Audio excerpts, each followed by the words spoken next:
জানিয়ে দিব হাতে থাকা গুরুত্বপূর্ণ আপডেট বাংলা সংবাদ। প্রথমেই সংবাদ শিরোনাম। চলছে বিএনপির বর্ধিত সভা, ভার্চুয়ালি যুক্ত তারেক রহমান, প্রধান অতিথি খালেদা জিয়া। এরপর জানিয়ে দিব পদোন্নতি পেলেন 102 এএসপি। আরও জানিয়ে দিব ডিবি প্রধানের হুঁশিয়ারি। এদিকে টানা 26 ঘন্টা ধরে প্রধান উপদেষ্টার কার্যালয়ের গেটে অবস্থানে আহতরা। এরপর জানিয়ে দিব ভোট কাটার জন্য যাদের টাকা আর মাস্তান আছে তারাই দ্রুত নির্বাচন চায়। এবং সর্বশেষ জানিয়ে দিব যুবদল কর্মীকে কুপিয়ে জখম। শুনছিলেন সংবাদ শিরোনাম, এখন বিস্তারিত। তবে অনুরোধ থাকবে ভিডিওতে একটি লাইক করে দিন এবং কমেন্ট করে জানিয়ে দিন আপনার মূল্যবান মতামত। চলছে বিএনপির বর্ধিত সভা, ভার্চুয়ালি যুক্ত তারেক রহমান, প্রধান অতিথি খালেদা জিয়া। কোরআন তেলাওয়াত এবং জাতীয় সঙ্গীতের মধ্য দিয়ে শুরু হয়েছে বাংলাদেশ জাতীয়তাবাদী দলের বর্ধিত সভা।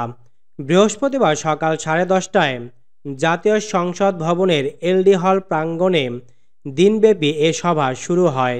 লন্ডন থেকে ভার্চুয়ালি যুক্ত হয়ে এ সভার সভাপতিত্ব করছেন বিএনপির ভারপ্রাপ্ত চেয়ারম্যান তারেক রহমান।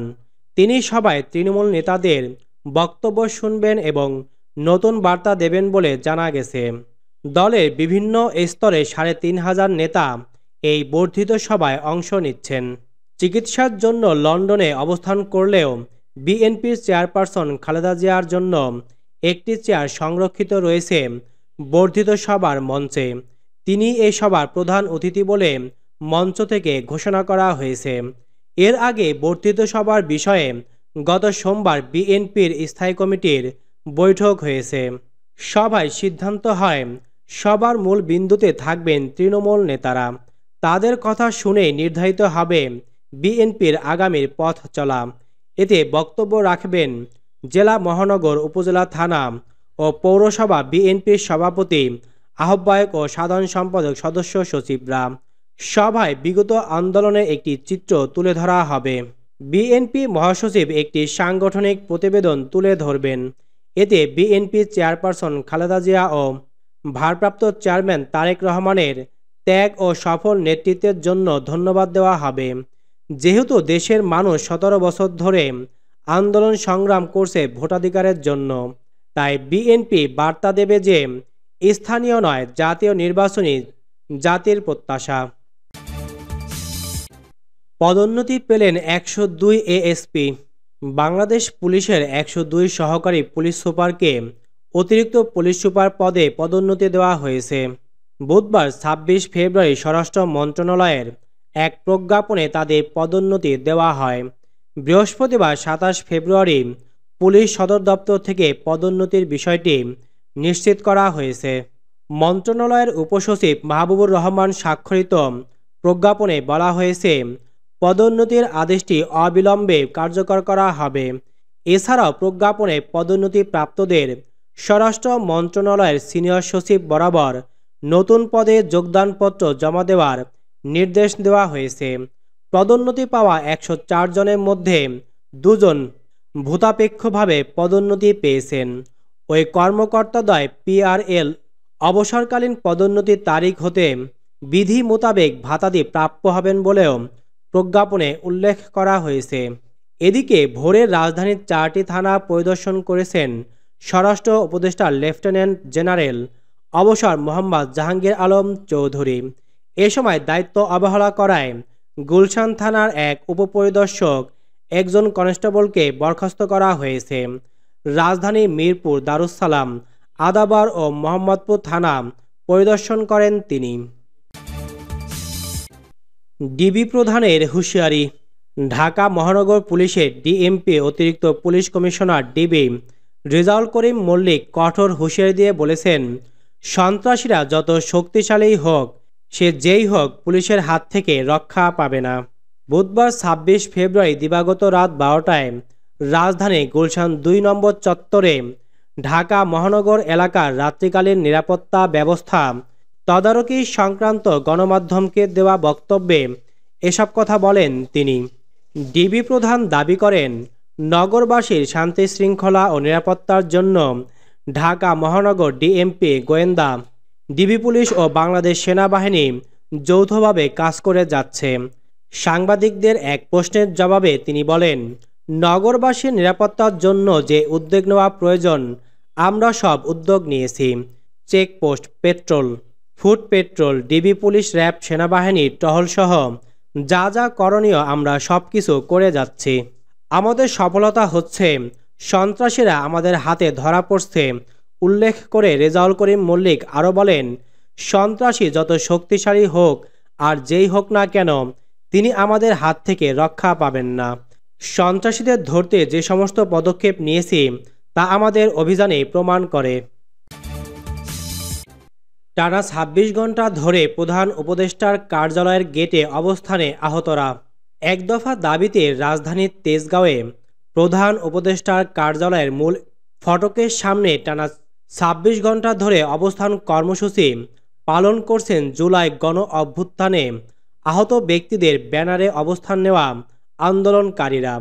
তারা বুধবার সকাল ৯টা থেকে সেখানে অবস্থান করছেন। বৃহস্পতিবার ২৭ ফেব্রুয়ারি বেলা ১১টায় প্রধান উপদেষ্টার প্রধান ফটক ঘুরে দেখা যায় প্রায় ৩০ জন আন্দোলনকারী শান্তিপূর্ণভাবে অবস্থান করছেন গেটের সামনে। জাতীয় পতাকাবাহী সরকারি কোনো গাড়ি ফটকের সামনে আসলেই তারা স্লোগান দিচ্ছেন, ১ ২ ৩ ৪ সব শালারা বাটপার। আন্দোলনকারীদের সঙ্গে কথা বলে জানা গেছে রাতে এখানে তারা খোলা আকাশের নিচে অবস্থান করেছেন। সকালে অনেকে আশেপাশে কোথাও গিয়েছিলেন, ফলে এখন মানুষের সংখ্যা কম। তবে দেশের বিভিন্ন জেলা থেকে জুলাই আহতরা রওনা হয়েছেন। দাবি আদায়ে তারাও দুপুর বিকাল নাগাদ যোগ দেবেন। শুরুতে আহতদের চিকিৎসা ও পুনর্বাসনের দাবি আসলেও পরে তারা এক দফা দাবিতে অনড়। জুলাই আন্দোলনের সময় কিশোরগঞ্জে ছিটাগুলিতে আহত হয়েছিলেন নাজমুল আহসান। পরে তিনি চিকিৎসা নিয়েছিলেন ময়মনসিংহ মেডিকেল কলেজ হাসপাতালে। সকালে নাজমুল বলেন, আমাদেরকে ৩ ক্যাটাগরিতে ভাগ করে সরকার বৈষম্য তৈরি করছে। অনেক গুলিবিদ্ধ যারা আছেন তাদের সি ক্যাটাগরিতে রাখা হয়েছে, যা স্পষ্ট আমরা বৈষম্য দেখছি। তাই আমরা ২টি ক্যাটাগরি চাই। আমাদের এ দাবি না আদায় হওয়া পর্যন্ত কর্মসূচি চলবে।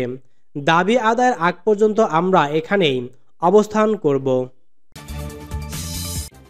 ভোট কাটার জন্য যাদের টাকা আর মাস্তান আছে তারাই দ্রুত নির্বাচন চায়। বাংলাদেশ জামায়াতে ইসলামীর সেক্রেটারি জেনারেল অধ্যাপক মিয়া গোলাম পরওয়ার বলেছেন যে আমরা কখনো দিনক্ষণ, মাস বা বছর বেঁধে দেইনি। আমরা শুধু বলেছি নির্বাচনে পূর্ব শর্ত হিসেবে যে সংস্কার প্রয়োজন তা সম্পন্ন হোক। আমরা ভোট কাটতে পারবো না, আমাদের টাকা আর মাস্তান নেই, কিন্তু যাদের রয়েছে তারাই তাড়াতাড়ি নির্বাচন চায় যেন ভোট কেটে নিতে পারে। বুধবার বিকাল ৪টায় বরগুনা পৌরসভার টাউন হল মাঠে জামায়াতে ইসলামী জেলা শাখার কর্মী সম্মেলনে প্রধান অতিথির বক্তব্যে তিনি এসব কথা বলেন। এ সময় তিনি আরও বলেন, যারা বলেন জামায়াত দেরিতে নির্বাচন চায় আবার চায় না, তারা বাস্তবতা বুঝতে পারছেন না। আমরা চাই নির্বাচন নিরপেক্ষ ও সুষ্ঠু হোক। সেই নির্বাচন যদি আবারও ২০১৪-১৮ কিংবা ২০২৪ সালের মতো হয় তাহলে এত বছরের অপেক্ষা ও ত্যাগের কোনো মূল্যই থাকবে না।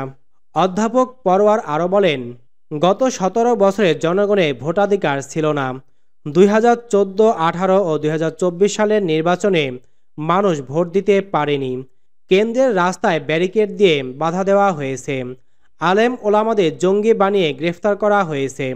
নিরপরাধ নেতাদের ফাঁসি দিয়ে হত্যা করা হয়েছে। যুবদল কর্মীকে কুপিয়ে জখম। রাজধানীর তুরাগে নারী ঘটিত ঘটনাকে কেন্দ্র করে রায়হানুল ইসলাম রানা নামের এক বিএনপি কর্মীকে কুপিয়ে জখম করার ঘটনা ঘটেছে। বুধবার দিবাগত রাত 10:30টার দিকে তুরাগে দিয়াবাড়ি এলাকায় এই ঘটনা ঘটে। রায়হান স্থানীয় তুরাগ থানাধীন ৫৩ নং ওয়ার্ড যুবদলের সক্রিয় কর্মী বলে জানা গেছে। স্থানীয় সূত্র জানায়, মেট্রো রেল সংলগ্ন দিয়াবাড়ি এলাকায় নারী ঘটিত ঘটনাকে কেন্দ্র করে তর্কে জড়ায় দুপক্ষ। এ সময় রায়হানুল ঘটনাস্থলে থাকায় তার উপর সৈকত পিচ্চি মাসুদ কালাম নামে সংঘবদ্ধ একটি গ্রুপ দেশীয় অস্ত্র ও ধারালো দা দিয়ে রানাকে কুপিয়ে জখম করে। অভিযুক্তরা নিষিদ্ধ ছাত্রলীগের রাজনীতির সঙ্গে সম্পৃক্ত এবং তুরাগ থানা আওয়ামী লীগের সাবেক অর্থ সম্পাদক নূর হোসেনের কর্মী বলে জানা গেছে। এদিকে আহত রায়হানুল বর্তমানে গুরুতর অবস্থায় ঢাকা মেডিকেল কলেজ এনআইসিইউতে চিকিৎসাধীন রয়েছে বলে জানিয়েছে চাচাতো ভাই সুজন। এ বিষয়ে জানতে চাইলে ঘটনার সত্যতা নিশ্চিত করে তুরাগ থানার ওসি মোহাম্মদ রাহাত খান যুগান্তরকে বলেন, ঘটনাটি শুনেছি, নারী ঘটিত বিষয় নিয়ে এটা হয়েছে, তারা বর্তমানে হাসপাতালে আছে।